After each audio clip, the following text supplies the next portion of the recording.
Bueno, buenas tardes. Para nosotros es un gran gusto entrevistar al doctor Roberto Hernández Orsini. Roberto, un fantástico ortodoncista, director del American Board de Ortodoncia, un profesor. Tuve oportunidad de verlo en un congreso reciente de la Asociación Iberoamericana de Ortodoncistas, de una conferencia espectacular, de las mejores que yo vi. Y estamos con esta serie de entrevistas donde queremos como recoger información para compartir con los ortodoncistas jóvenes, de profesores que tengan mucha experiencia. Eh, Vamos a empezar a hablar con el doctor Hernández, preguntándole sobre criterios para evaluar casos bien terminados en ortodoncia. O sea, ¿qué significa un caso bien finalizado de ortodoncia? Entonces quisiéramos escuchar tu opinión. Pues Miguel, es un placer realmente estar aquí contigo esta tarde. Igual pienso de ti, la conferencia tuya fue de las mejores que yo escuché en ese simposio también, estuvo excelente. Estoy hablando también con un gran ortodoncista, así es que el que está con Miguel está en buenas manos. Muchas gracias por la oportunidad. Mira, con respecto a cuando un caso está bien terminado, el American Board estableció unos parámetros hace alrededor de un poco más de 10 años para evaluar un caso terminado. En el pasado, esta evaluación estaba basada en la experiencia clínica de los directores, y se cogían directores que eran realmente hombres con un renombre en la ortodoncia, y se evaluaba la experiencia también de los candidatos. Estas evaluaciones muchas veces eran evaluaciones realmente subjetivas. Objetiva, Sin embargo, estaban basadas en unas preguntas de lo que yo entiendo que está bien hecho, pero tenía que estar soportado por la literatura. ¿Qué dice la literatura? Hoy día, como ustedes saben, la ortodoncia se ha movido, igual que todas las carreras en la medicina, hacia la evidencia científica. ¿Qué yo hago que sea evidence-based? Bueno, pues el American Board estableció unos parámetros. Uno fue para evaluar un caso originalmente, para poder ver cuál era la complejidad del caso antes de empezarlo. Eso se llama el DI Index. Y entonces esa severidad del caso antes de comenzarlo, pues contempla sobremordida horizontal, overjet, sobremordida vertical, overbite, anterior open bite, lateral open bite, apiñamiento, relaciones oclusales, si hay mordida cruzada lingual, si hay mordida cruzada bucal, y cefalométrica. ¿Cuánto se aleja estos números de los estándares establecidos y aceptados? Okay. En esta porción, y entonces había otra parte que era others, que eso quiere decir, bueno, pues hay pacientes que tienen supernumerarios o tienen Bolton discrepancy o tienen anomalías en el tamaño de los dientes o en la forma de los dientes, y esto cambiaba completamente la complejidad del caso. Claro. En la parte de la cefalométrica, pues a veces no era tan objetivo, porque tú puedes tener un paciente que tenía un incisivo mandibular aumentado, pero es porque el plano mandibular también estaba aumentado, y entonces camuflajeaba una cosa con la otra, pero como quiera estábamos dando los puntos de la complejidad. Y lo dividíamos, los pacientes se dividían en pacientes con un DI de más de 10, que es un caso relativamente sencillo, o un DI de más de 20. Habían pacientes que llegaban con un DI de 50, son casos bien complejos. La manera de evaluarlos entonces se establecía con una forma que se llamaba el CRE form. Y esa forma contemplaba alineamiento o rotaciones, la altura de las troneras, marginal ridges, la discrepancia en la altura de las troneras entre contacto de diente y diente, la inclinación bucolingual, el overjet o la sobremordida horizontal, los contactos oclusales, la relación oclusal, clase 1 o si no está clase 1, los contactos interproximales, y esto aplicaba mayormente en pacientes con extracciones, y la angulación de las raíces en la panorámica. En base a esos parámetros se establecía una norma. Se estableció que un paciente que estuviera un CRE, una discrepancia total de 27 o menos, pasaba el examen. Okay. Como sabes, el board cambió su estrategia y ya no se llevan casos como antes, como en el pasado, y ahora es basado en escenarios. Ahora nosotros proveemos los casos. Es un examen de 2 horas, donde tú tienes 6 salones distintos, y en cada salón, o sea, son 12 salones total, y son 2 grupos de gente que van a rotarse en grupos de 6 salones. O sea, este grupo rota en estos 6 salones y este grupo rota en 6 salones. En base a eso, cada salón tiene un escenario. Puede tener 2 escenarios, un paciente o 2 pacientes, y hay preguntas relacionadas a esos pacientes. No son preguntas de examen escrito, me explico. No son formas generalizadas de tratamiento.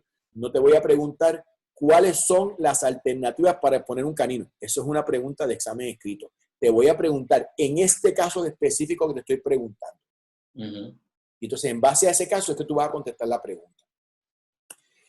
Hay sobreimposiciones donde hay exámenes, hay una porción manual donde tú sobreimpones, donde tú me dices qué pasó en este tratamiento y qué fue el resultado del crecimiento o cuál fue el resultado del tratamiento. Que tú me puedas sustraer qué fue del tratamiento y qué fue de crecimiento. En un paciente adulto, pues es más sencillo. Usualmente damos pacientes que están en crecimiento para que tú me digas cuál fue el resultado del crecimiento y cuál fue el resultado del tratamiento.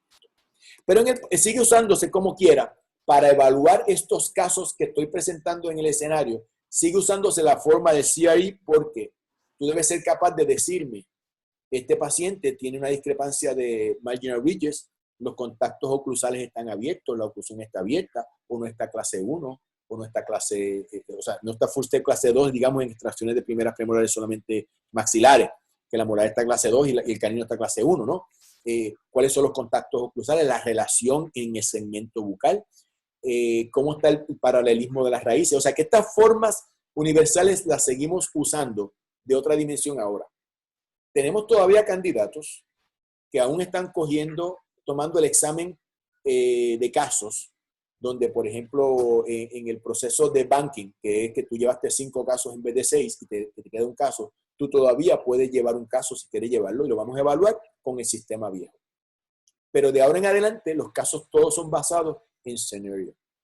Que son casos que ustedes proveen y el aspirante analiza. Analiza y hay una rúbrica y hay unos estándares y un protocolo. Son casos donde no es controversia el tratamiento, porque sabemos todo que depende de dónde tú vengas y depende de los estándares, tú vas a aceptar unas normas distintas a otras y unas formas de tratar distintas a otras. No, son casos donde esto es lo que se debe hacer en este caso. Por ejemplo, para darte un ejemplo, un paciente con un apiñamiento, digamos, de 6, 8 milímetros, donde tienes un incisivo mandibular que esté en 105 grados, tú no puedes decir que vas a tratarlo sin extracciones. Claro. Okay. O sea, son casos que realmente necesitan el análisis crítico de los candidatos para contestar las preguntas. Y hay una rúbrica establecida básicamente universal. Estos exámenes, estas rúbricas, estos casos pasan por unos sedazos donde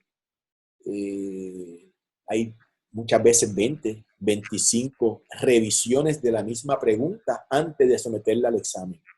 Okay. Estas preguntas están siendo evaluadas psicométricamente por una compañía.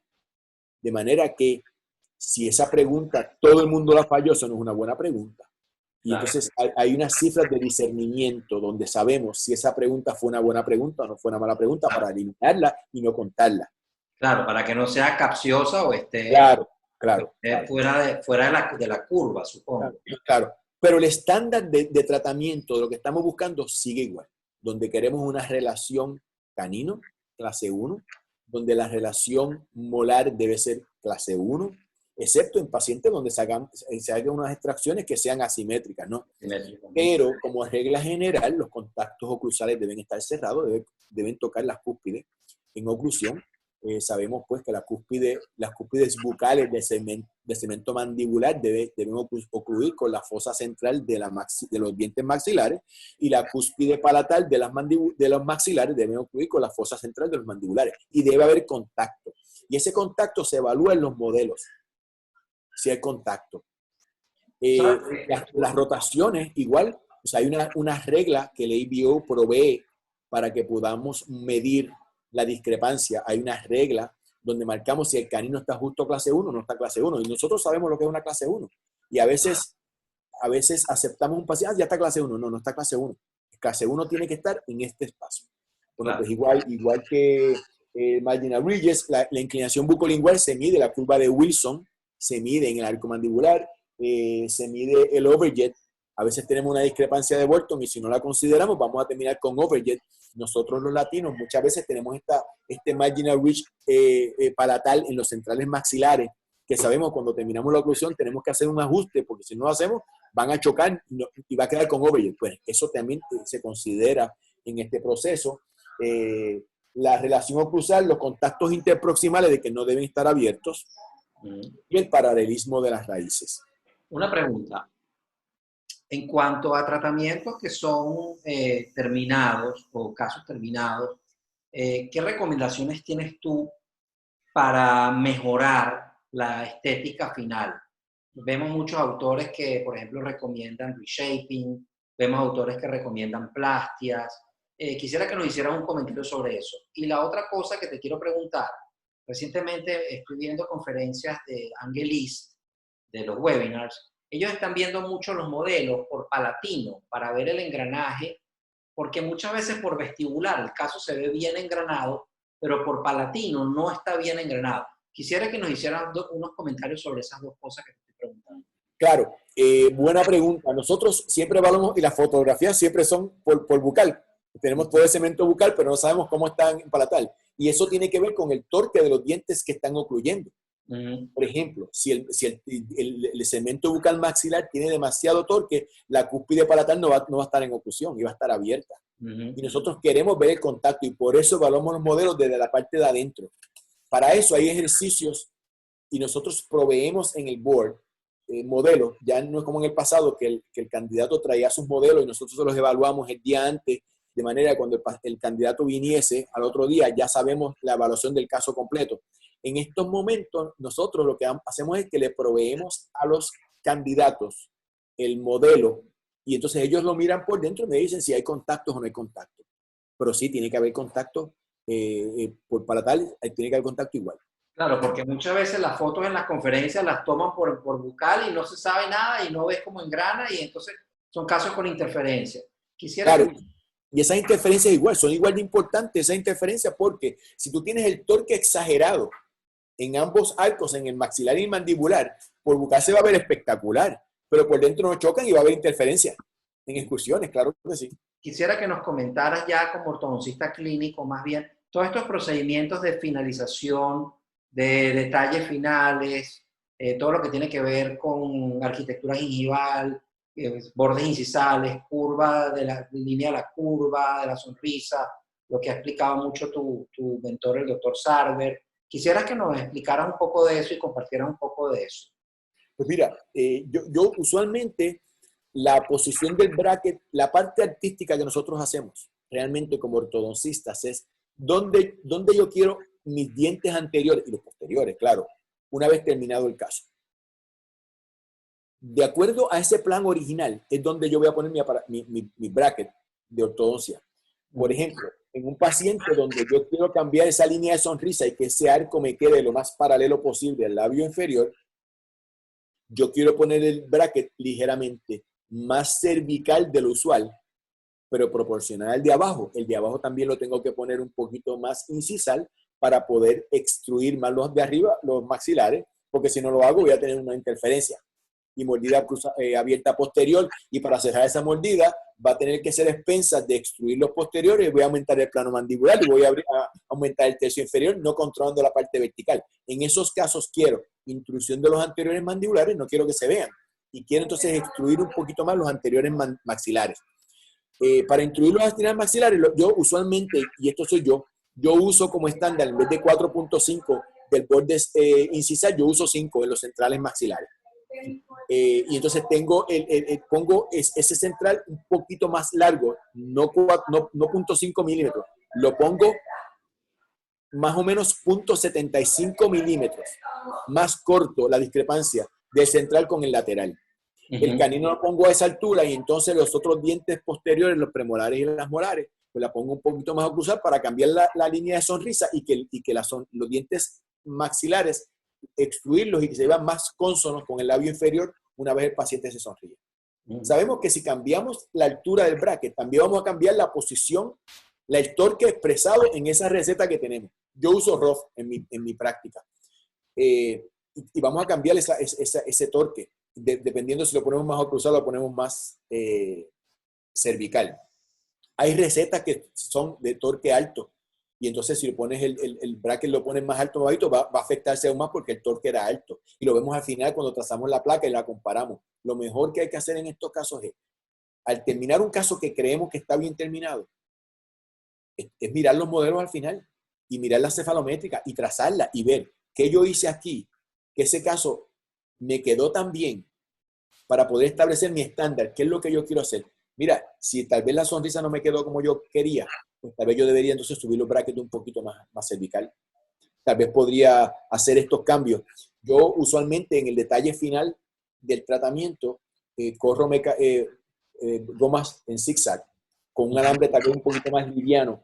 La curva de speed tiene que estar nivelada en ese momento y yo no quiero causar gran extrusión, porque si causo extrusión, al no controlar el vertical voy a abrir el plano mandibular. O sea que yo básicamente quiero en casi todos los pacientes, yo quiero mantener el plano mandibular donde vino, excepto en los pacientes que el plano mandibular es elevado, que tú al contrario quieres reducirlo. O en pacientes con mordida profunda esqueletal, donde está cerrado, en esos pacientes tú quieres aumentarlo siempre y cuando ese aumento en el plano mandibular no te afecte el perfil del paciente. Porque si tenemos un paciente clase 2 con mordida profunda, que no tratamos quirúrgicamente, hay que tener mucho cuidado en abrir mordida, porque lo vamos a ver más retrognático al final del tratamiento. Otra preguntita que te quiero hacer. Vemos ahorita que hay un auge importante con todo esto de los microtornillos, muy empezado por la parte de la gente en Corea, en Taiwán, el doctor Chan, el doctor Park, al que le he visto unos casos preciosos de Corea. Y se están haciendo muchos casos con control vertical, con intrusión de posteriores, que están cambiando, o sea, muchos casos que son borderline quirúrgicos ya están dejando de ser quirúrgicos, incluso muchos casos que antes eran francamente quirúrgicos, ya hoy en día son ortodóncicos. Nosotros tenemos una práctica muy quirúrgica, en mi caso particular, y veo que muchos de estos casos pudiese considerarse el anclaje esqueletal como una opción. Me gustaría un comentario tuyo al respecto. Pues mira, también yo en mi práctica, yo considero que mi práctica está orientada bastante a la cirugía por el programa de donde yo vengo. Yo me entrené en Alabama y hacíamos muchos casos quirúrgicos. Todavía hago muchos casos quirúrgicos. Ahora, con los tornillos y los procedimientos de decorticación, yo he podido reducir aquellos casos donde eran tal vez borderline, entre cirugía o no cirugía, y hemos podido tratar a esos pacientes sin cirugía. Por ejemplo, no solamente los tornillos, las placas de anclaje son fabulosas. Mini placas. Los tornillos tienen el problema de que cuando tú instruyes, muchas veces los pierdes. Las placas de anclaje no. Con las placas de anclaje, eso no se sale. No, te dan mejor control tridimensional. Claro. Hay que saber, yo por lo menos en mi caso, cuando hago intrusión de posteriores, yo lo pongo entre las molares, que siempre tenemos espacio ahí. Entonces corro una goma de lado a lado y para incluir esos segmentos. Y en ese caso utiliza anclaje vestibular y palatino. Vestibular y palatino, y si el paciente lo amerita, a veces el paciente, por ejemplo, en crecimiento, me gusta hacer las placas en el cigomático, en el labial, porque no se me caen. Y entonces pongo el tornillo en el palatal y... ¿Aló?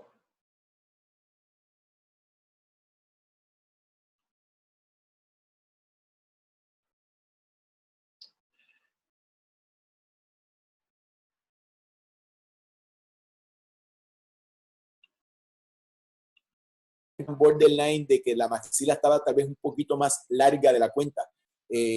Gummy smile, long face. Claro, los leves. No vas a tener un paciente con una discrepancia severa y vas a querer tratarlo dentalmente, porque sabes que se puede hacer, pero tiene unos límites y tienes que aceptar unos resultados que no necesariamente son los óptimos. Quisiera un comentario, Roberto, también sobre este auge que hay ahorita de no extracción, que ya medio lo asomaste un poco, pero, o sea, vemos muchos pacientes que están tratando con expansión dentoalveolar, que están tipeando los dientes fuera de la tabla, que los predisponen a problemas periodontales a largo plazo, que no son estables. Quisiera un poco un comentario tuyo, no como border ortodoncia, sino como clínico, sobre esto, porque no sabemos a veces si tratando de complacer al paciente haciendo estos tratamientos de no extracción, cuando las extracciones están indicadas, si estamos setting up al case para un failure a largo plazo y haciéndole quizás no el mejor trabajo o el mejor beneficio al paciente. Pues mira, pregunta bien interesante porque en efecto, en los últimos 15, 20 años ha ido aumentando esa tendencia hacia no extracciones. Nosotros los latinos tenemos unos perfiles tal vez un poquito más llenos que nuestra contraparte anglosajona. Y nosotros aceptamos un poquito más de protrusión más que el tratamiento convencional americano que antes se daba. Y eso pues también en Estados Unidos ha cambiado y también hay un auge bien grande para no extracciones. Claro. En ortodoncia, yo veo esto como, en ortodoncia hay dos retos grandes. El primer reto es cómo yo corrijo mi maloclusión. Pero eso es siguiendo unos estándares. Y como tú me dijiste, esos estándares van basados en no crear problemas periodontales, en poner los dientes en hueso sólido. Y la otra es cómo yo mantengo mis resultados. Y ahí vamos también. Si sobreexpandimos en unos límites donde biológicamente hablando no lo aguanta, se va a colapsar otra vez y vamos a tener un problema de recidiva grande. Así es que tienes que ver cuáles son tus límites antes de establecer ese tratamiento. Las extracciones siguen siendo una alternativa de tratamiento favorable en muchos pacientes en ortodoncia. Incluso en pacientes que van a ser tratados quirúrgicamente. Muchas veces tú tienes que decompensarlo haciendo extracciones para proveer ese resultado que tú estás buscando. ¿Dónde yo quiero mi inciso maxilar? Tengo el espacio, ¿cómo yo lo llevo? Y en base a eso, ¿saco dientes o no saco dientes? Envelope of the discrepancy, eso no ha cambiado. Claro, no ha cambiado. Se ha aumentado por las mini placas, por las corticotomías que tú usas, por ejemplo, tú cambias la base del paciente, esos casos que daste en la Iberoamericana, preciosos, donde hace todos esos injertos de hueso y cambias el setup del paciente. Pero los límites biológicos siguen estando ahí. Siguen estando, exacto. Si los límites los voy a cambiar, ¿cómo yo voy a cambiarlo y que sea estable y que sea biológicamente aceptable? La placa, cuando tú tratas a un paciente sin extracciones, básicamente estamos causando algún tipo de expansión, ya sea hacia la labial, hacia el frente, hacia el lado o hacia atrás. Es expansión de los arcos, porque distalización también sigue siendo expansión de los arcos, es hacia atrás. Estoy moviendo los dientes hacia donde no tenía antes ese diente. Bueno, lo aguanto lateral. Bueno, en pacientes en crecimiento, a lo mejor lo aguanto que puedo expandir con un expansor de paladar y puedo aumentar esos corredores dentales para que la sonrisa sea más amplia, siempre y cuando se vea bonita. Eso se usa en pacientes que tienen ese arco estrecho. Hacia frente, el labio aguanta que yo procline los dientes. ¿Cómo está el diente antes de empezar? Si el diente tal vez está en 85 con la línea SN, tal vez yo puedo aumentarlo un poquito, pero si el diente está en 105, yo no puedo aumentar más esa inclinación. No. Tengo unos límites que tengo que seguir respetando igual. Las placas para distalizar han sido fabulosas. Yo creo que tal vez se va de la mano un poquito hasta cuánto yo puedo expandir, hasta cuánto yo puedo distalizar, hasta cuánto puedo tratar un caso sin extracciones en pacientes que tengo que sacar dientes. Cuando el paciente está en crecimiento y tenemos el E-Space y usamos un lip bumper, hay manera de poder regalar espacio, claro que sí. Si usamos el E-Space, si usamos un lip bumper, si usamos headgear, las estrategias de siempre de headgear. Headgear es un aparato clásico y yo lo sigo usando. La genialidad de Janelli cuando describió eso del leeway space en el arco inferior, eso es money in the bank. Claro, es money in the bank. Pero sigue habiendo un límite también de cuánto hueso hay hasta el comienzo de la rama. O sea, eso es un fixed distance. Exactamente. ¿Cuánto yo puedo usar ese espacio? ¿Cuánto apiñamiento yo puedo acomodar en un paciente de apiñamiento? ¿Cuánto puedo acomodar en ese? Bueno, pues tal vez un paciente que tenga apiñamiento leve a moderado, yo puedo tratarlo. Pero si tengo un apiñamiento severo, es que no hay manera de tratar a un paciente con apiñamiento severo sin extracción de pieza. Ahí tenemos que buscar el plan B. ¿Cuál es el plan B? Bueno, no quiero cambiar la cara, pues entonces me voy a las segundas premolares en vez de las primeras para cambiar poco la parte anterior. Bueno, entonces tenemos que buscar cuál es la estrategia en nuestras manos que puede resultar más favorable al final del caso para este paciente. Estoy viendo muchos casos, eso que tú estás diciendo, de segundos premolares, también por un tema de arquitectura gingival, de que es más simétrico con el canino que sacar el primer premolar. Hemos visto varios webinars donde están presentando eso como una opción, ¿no? Quisiera que me comentes también un poco, Roberto, primero tu protocolo de retención y después cómo debe ser el follow-up de los pacientes, un poco con lo que hablaste también de estabilidad. Yo creo que estos estudios de la Universidad de Washington, de Little y Raidel, siguen estando súper vigentes. Siempre estamos recibiendo pacientes que cuando vienen de otro consultorio vemos que se les movió un diente, pero cuando vienen de nuestro consultorio le decimos al paciente que no usó el retenedor.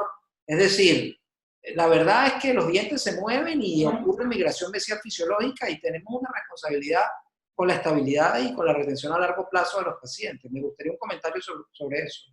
Eso es correcto. La retención debe ser parte del plan inicial. Esto es como, lo comparo como un arquitecto cuando hace su plano para hacer un trabajo arquitectónico. Tú diseñas tu plano, tú haces tu diagnóstico, tu tratamiento y el plan de retención, todo en el momento. ¿Cómo yo voy a mantener ese trabajo después que lo hice? Claro, la estrategia de tratamiento es importante conociendo la estabilidad. Los estudios de Washington siguen estando vigentes. Claro que sí. Yo en mi práctica uso muchos retenedores fijos en el arco mandibular y uso wraparound, retenedores de Holly wraparound en el arco maxilar. Hay mucha gente que usa los alineadores como retenedores.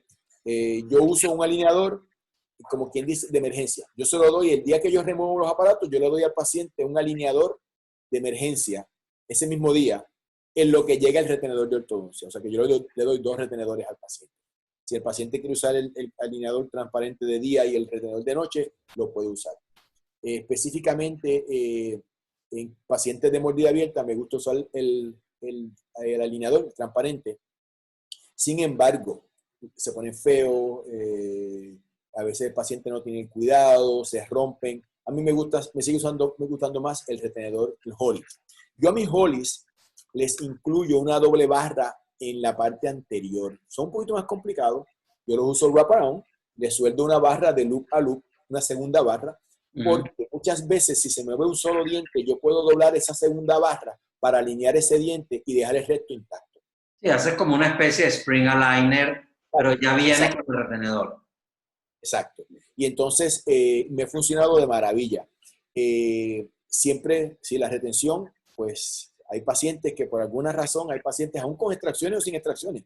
La retención sigue siendo un reto para nosotros, pero nosotros cargamos con la responsabilidad. Nosotros queremos que nuestros casos se vean bien a largo plazo. Nosotros no queremos tampoco ver un paciente que venga 2 años después, se me miraron los dientes y nosotros, como tú dices, le decimos, nosotros el retenedor, muchas veces me dicen, sí, no lo usé, lo perdí, se me rompió el de abajo y no lo reparé. Bueno, pues hay que reparar de nuevo. Pero nosotros queremos ver nuestros casos a largo plazo bien terminados.